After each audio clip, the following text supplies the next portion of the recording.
Hallelujah! Jesus is the only healer of your life. To be victorious, one must live in the truth of the Word of God. Taong umaasa lamang sa Kanya at sinasabing, Lord, wala akong magagawa kung wala ka sa buhay ko.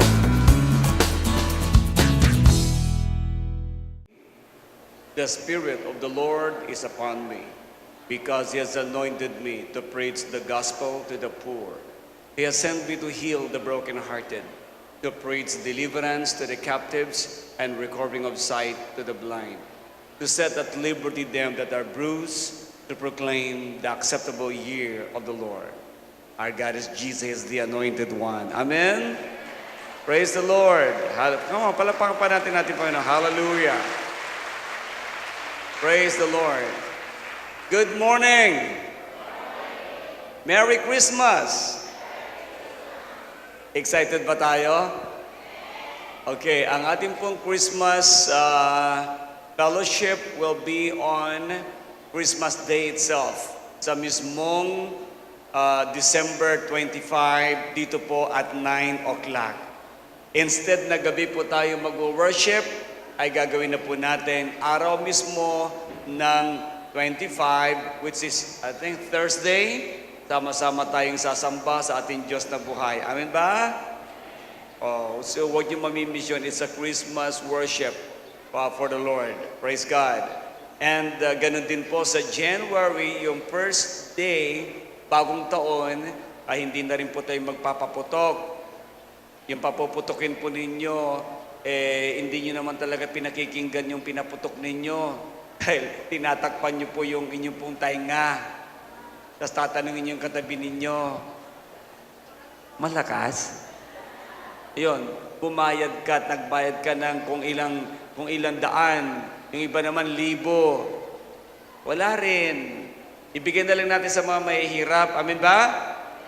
O kaya ibili na lang natin ng semento para pampagawa ng pader ng church natin dito. Pwede naman yun, di ba? Nakita pa ninyo ang inyong mga pinagkagastos sa inyong mga binigay. Pwede? Okay, sa bibili pa tayo ng paputok. Pollution pa yon. Hindi lamang yun, nakakabingi pa. Basta salubungin natin. Kung mga kapitbahay natin nagpapaputok, manood na lang tayo. Yeah! Gumastos siya ng pera! Yeah! Tapos na 1,000. Yan. Anyways, basta J1 people, be wise. Maging wise po tayo. Sa totoo lang, sa iba't ibang bansa, pag New Year, ang gobyernong gumagastos, manunod na lang yung mga tao. Yan, sama-sama silang nanunood at ang sasaya pa. Dito lang sa Pilipinas, ang kanya-kanyang bahay nagpapaputok para baga hindi content sa New Year kapag walang paputok. Yun po'y hindi ho totoo. Ang New Year ay, maski walang paputok, darating ho yan. At ipunin nyo na lang po yung pera nyo. Pamili na lang ng Buena Noche. Noche Buena. Pwede yun? Okay. Praise the Lord. Are you excited today? Everybody say, win the world. Pwede bang makita po yung mga kamay nung mga hindi naka-attend nung Sunday? Raise your hands. Konti lang. Sino naka-attend naman nung Sunday? Did you enjoy it? Praise God. Nakita ko po ang ating po palang church, maliit pa pala. Akala ko'y malaki na. Ayun pala yung maliit, hindi kayang i-accommodate yung dami ng tao. Kaya pati yung pong fourth level natin, napuno ng tao, bumaba na rin yung mga tao kasi hindi raw nila, sabihin, hindi sila rin magkasya doon. Iba naman ay nag-uwian kasi wala na raw po sila mapagparkingan, iba naman ay wala na raw matayuan. Pero huwag kayong mag-alala. Yung pong kabilang lupa ho dyan, yung beer na beer, wala na kasing iinom ng alak sa Batangas. Alam nyo na mangyayari, pag wala nang iinom ng alak, ano mangyayari sa negosyo? Bankrupt, di ba? Di bibili natin yan. Pwede yon? Pwede. Praise God. Okay. This morning, ang ating pong topic, sabi natin, win the world. Isa pa po. John 3:16. Pwede bang buksan natin ating mga Bible sa John 3:16? Ito ang sinasabi ng Biblia.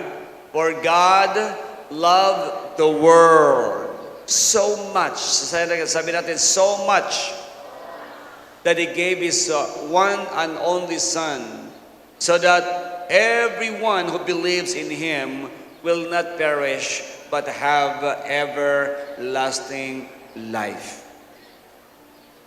God will be the one to bless His word.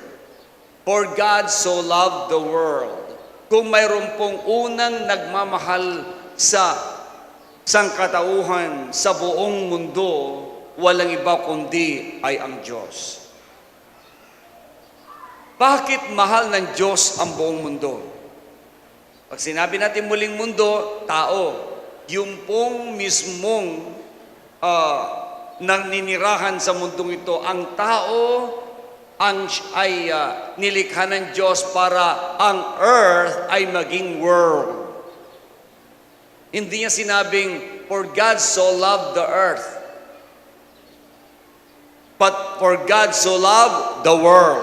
Ang earth na walang tao, hindi ito magiging mundo. Tatandaan niyo yun. So pag sinabi nating world, He's talking about people in this earth. God so loved the world. Bakit ganun niya kamahal ang mundo? Listen carefully, please. Ganun na lamang niya kamahal ang mundo sapagkat ang nakatira ditong tao ay kanya mismong obra maestra. Na ang taong ito ay gustong agawin ng demonyo sa kamay ng Diyos. At gusto niya itong alipinin hanggang sa maisama niya doon sa impyerno na inilaan sa kanya. Ang mundo ngayon ay pinag-aagawan ng dalawang puwersa. Ilan? Yan ang puwersa ng kadiliman at puwersa ng kaliwanagan.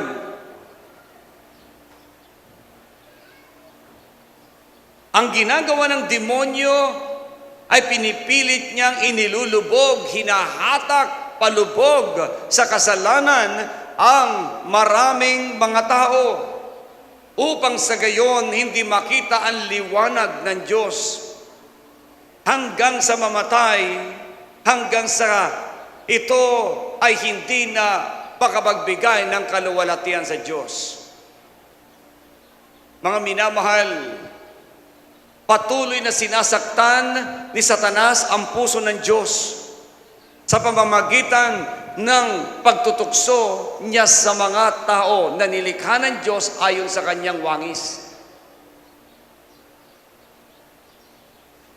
That's why sa loob ng 4,000 taon, ilan? 4,000 taon, ang tao mula nung tinukso niya si Adan hanggang dumating si Kristo, ang mismong buong mundo ay makikita po natin na pinag-aaway ng dyablo. At ang mahal lang ng Diyos sa panahong yun, walang iba kundi ang mga Israelita. At lahat na ng tao, ang tawag po dito ay hintil. Sabi natin at hintil. Pag sinabi nating Gentiles or hintil sa salitang Tagalog, ito ay mga taong hindi Hudyo at ang tawag dyan dati kalaban ng Diyos. Kaya ang mga Israelita ay ginagamit ng Diyos para patayin at awayin ang mga unbeliever, mga taong hindi sumasamba sa Diyos at ang sinasamba ay ang mga Diyos-Diyosan. Sa loob ng 4,000 taon, kung babasahin ninyo po ang Old Testament, Si Satanas ay patuloy na tinutukso ang mga tao. Tinukso niya si Job. Tinukso niya si Joshua. Tinukso niya ang maraming mga tao. Ngunit may mabuting balita. After 4,000 years, ang Diyos ay nagbigay ng prophecy. Napulfill ang prophecy na ang Panginoong Jesucristo, sabi ng Isaiah chapter 7 verse 14, "For unto us a child is born." Basahin nga natin yung Isaiah chapter 7 verse 14. Ang Diyos ay sobrang niyang mahal ang tao kaya nagbigay po ng prophecy. 7:14, ang sinabi ganito, "All right then, the Lord himself will give you the sign. Look, the virgin will conceive a child. She will give birth to a son and will call him Emmanuel," which means God is with us. Nagbigay ng propesiya ang Diyos ng isang birhen ay manganganak at ang kanyang ipapanganak na bata ay tatawagin itong Emmanuel, nang ibig sabihin, ang Diyos ay suma sa atin. At ito'y naganap sa aklat ng Matthew chapter 1 verse 23, na si Birheng Maria ay nanganak ng isang sanggol na lalaki at ito'y tinawag na Emmanuel, which means God is with us. Mga minamahal, sino yung pinanganak na yon? Si Jesus. He is the Emmanuel, meaning God is with us. Si Jesus nag-incarnate at nung siya narito na, ang tawag sa kanya na siya pinanganak na ay Emmanuel, God is with us, na fulfill. Mga magulang ko at mga kapatid, for God so loved the world that He gave His only begotten Son. Kung hindi mahal ng Diyos ang mundo, hindi niya ipapadala ang kanyang anak. Meaning to say, walang kaligtasan, hindi bumaba ang Diyos. Pero dahil sa mahal ng Diyos ang tao, bumaba siya dito. Bumaba yung Diyos para lamang tubusin ang taong makasalanan. He loves the world so much. Paano niya ngayon binahal ang mundo? Listen carefully. Pinadala ng Diyos ang kanyang anak. Ang tawag kay Jesucristo ay hari ng mga hari, Panginoon ng mga Panginoon. Yung Diyos na nagkatawang tao, sa pagmamahal niya sa iyo at sa akin, pinaglingkuran niya ang tao. Tatandaan niyo yung pagmamahal pala ng Diyos sa tao, nung ito ipinakita niya, pinaglingkuran niya ang tao. Saan ka nakakita? Nakikinig ba kayo? Saan ka nakakita? Diyos, nilikha yung tao at pagkatapos nun, yung taong nagkasala, minahal niya ito. At siya'y nagkatawang tao para mapaglingkuran niya ang tao. Ikaw kaya ay gumawa ka na ba ng lamesa? Halimbawa, gumawa ka ng lamesa o kay silya. Pagkatapos mong gawin ito, di ba yun ay gagamitin mo, uupuan mo, kakainan mo, tama ba? Pero, ultimong ganyang bagay, nagagawa mo rin pa rin itong punasan. Nagagawa pa rin siyang punasan, pero hindi mo siya pinaglilingkuran. Dahil yung ginawa mong yan, pinaglilingkuran ka niya. Nabibigyan ka niya ng relax sa pag-upo. Nabibigyan ka niya ng patungan ng lamesa para makakain ka ng maayos. Pero mga minamahal, hindi mo pinaglingkuran yun. Basta ginawa mo yun para ikipaglingkuran niya. Tama ba? Ang Diyos, iba, nilikha ka niya ayon sa wangis niya At pagkatapos doon sa sobrang pagmamahal niya sa iyo, binigyan ka niya ng buhay, pero inagaw ka ng kaaway para ikay makuha niya muli. Siya mismo'y bumaba at ikaw ay kanyang tinubos upang ikaw ay kanyang paglingkuran. Grabe. Pinaglingkuran niya ang taong makasalanan. For God so loved the world.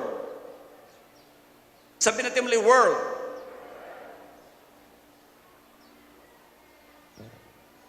Alam niyo ba na ang Diyos, ang tawag sa Kanya ay Word? Say Word. Ang tao ngayon ay world. Dinagdagan niya ng L. Yung Word, dinagdagan ng L. Naging world. Alam niyo ba kung bakit? Dahil ang tao ay naging makasarili, naging lustful sila. Naging makamundo. Pero ang Diyos muli, minahal niya ang taong ito sa pamamagitan ng kanyang pagpapakita ng paglilingkod. Pinaglingkuran niya ang tao, na nilikha niya, ibiniwis niya ang kanyang buhay para dito, nang sa gayon, ang tao ay mawala po sa anumang uri ng kasalanan at ang taong ito'y magtamo ng ganap na kaligtasan. He gave His only begotten Son. Ibinigay ng Diyos ang nag-iisa niyang anak.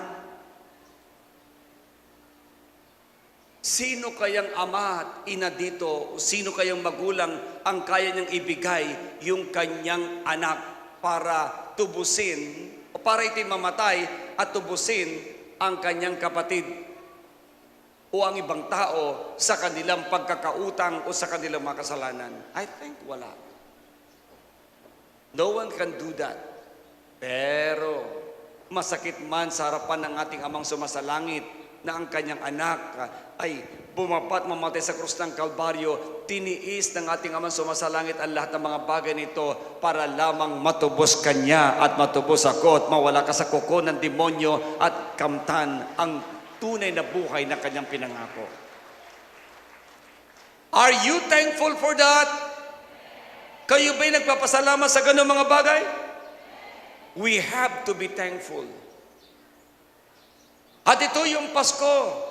For God so loved the world that He gave His only begotten Son.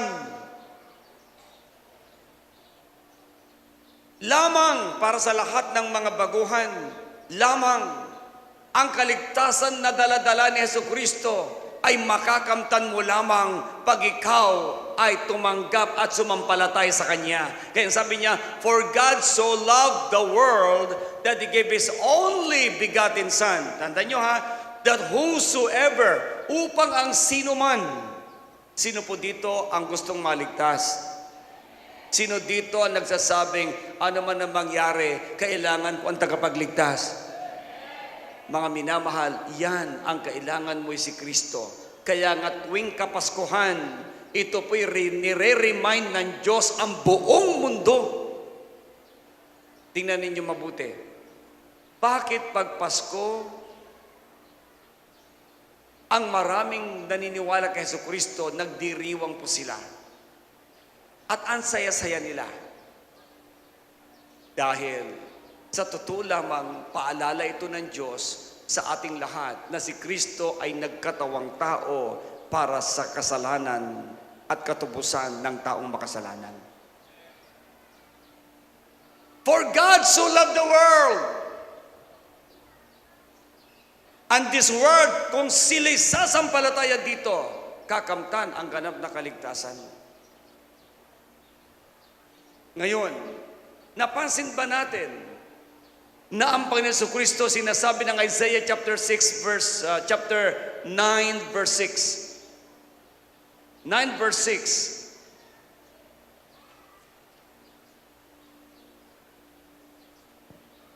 For a child is born to us, a son is given to us, The government will rest on his shoulder. Wow. And he will be called Wonderful Counselor, Mighty God, Everlasting Father, Prince of Peace. His government and its peace will never end. He will rule with fairness and justice from the throne of his ancestors David for all eternity. The passionate commitment of the Lord of heaven's armies will make this happen. Mga minamahal, please pakinggan niyo mabuti.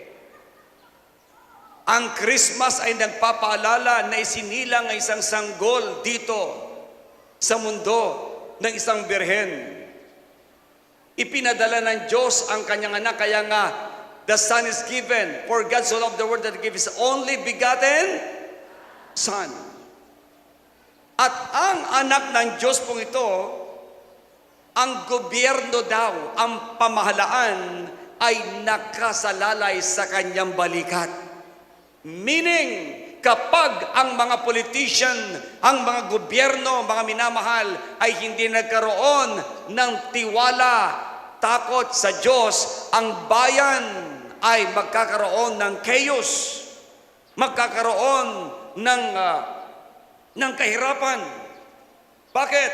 Nakasalalay pala sa Bible na nasa balikat ni Kristo ang tunay na pamamahala. Bakit? Walang korupsyon kay Kristo. Walang anumang anomaly kay Kristo. Kaya kapag sinunod ang batas ni Kristo, magiging mapayapa ang buong mundo.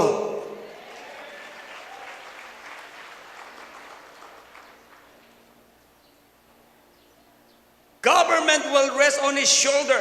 Kung may mga politician man dito, fear of the Lord ang dapat na mamayani sa inyong lahat. Honesty.